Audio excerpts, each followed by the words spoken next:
The second sprint stage of the Tour of Oman. This is an uphill sprint. Caleb Ewan won this one last year to start the season off pretty well when he was still on Jayco. Now he's on Ineos, actually, so I'll be interested to see how he goes there.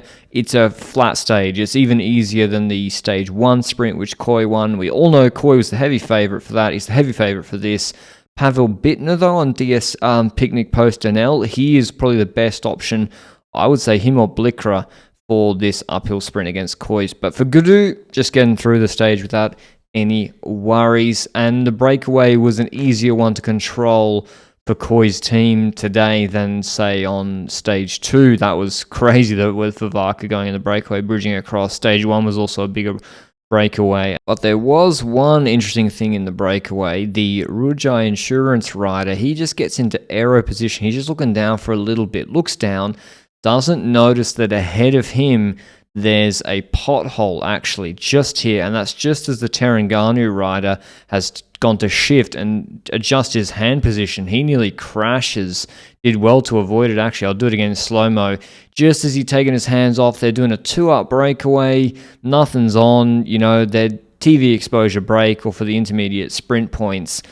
And luckily, he didn't go down. And they're actually able to continue as a 2-up, and obviously the Rujai rider was apologetic. The road surface just got bad for a section, and he sort of didn't react, but otherwise it was Vismalisa bike with Pietro Matteo controlling through this sort of mountain area, although they were on a plateau. There weren't really any climbs or categorized climbs today of note, certainly nothing that would bother any of the sprinters, so an easy day in the peloton. As we see that helmet making a reappearance, this stage Picnic Post NL started. I'm gonna get used to it. Trust me, I'm trying. I'm gonna get used to it. Picnic Post NL, they were helping because obviously Bittner thought he had a chance. I mean, he beat Wout van Aert in a sprint last year in the Vuelta a España. He's won bigger races than this. For the GC men, it's about staying safe to the 3 kilometer to go mark. So we see with the breakaway court UAE moving forward to keep Jate safe. Good on them. Keep the boys safe. You've got Astana. They lose maybe their best GC option because Pools isn't in good form. They lose Ulisi today, Mr. Grant, because of, I think he had gastro or something, or sickness. You've got Quickstep mainly helping VPP stay safe. And you've also got FDJ for David Gudou, who's in the leader's jersey. It'd be interesting to see who Movistar go for today. Like Gaviri's, he's their best flat sprinter, but Garcia Cortina's good uphill.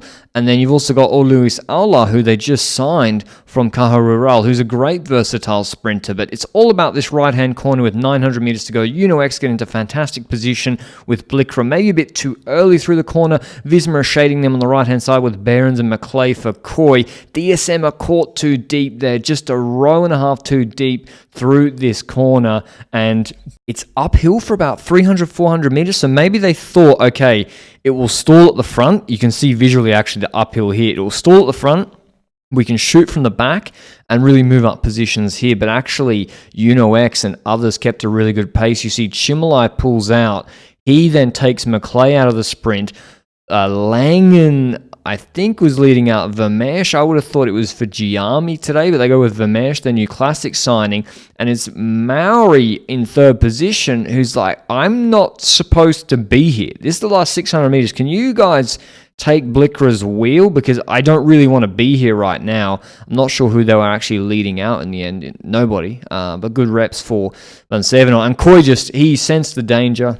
Got straight onto Blickra's wheel, overtook Langen and barged Vermeersch off the wheel, and he's like, I'm going to wait. He's going to launch too early because it's an uphill sprint, remember, and X have got one rider left, and basically if he gets his timing right, it doesn't matter that Nizzolo's in his wheel. So when Blickra launches, you see Bittner, look how deep he is. He never really got into the sprint because he's sprinting into the air now, trying to make up like 30 meters, 10 bike lengths plus. How wide's a bike? No, 10 bike lengths is 10 meters because a bike is 1 meter. Anyway, Coy wins easily, as was predicted. There weren't any crosswinds or anything for anyone to do anything differently. Breakaway was controlled easily.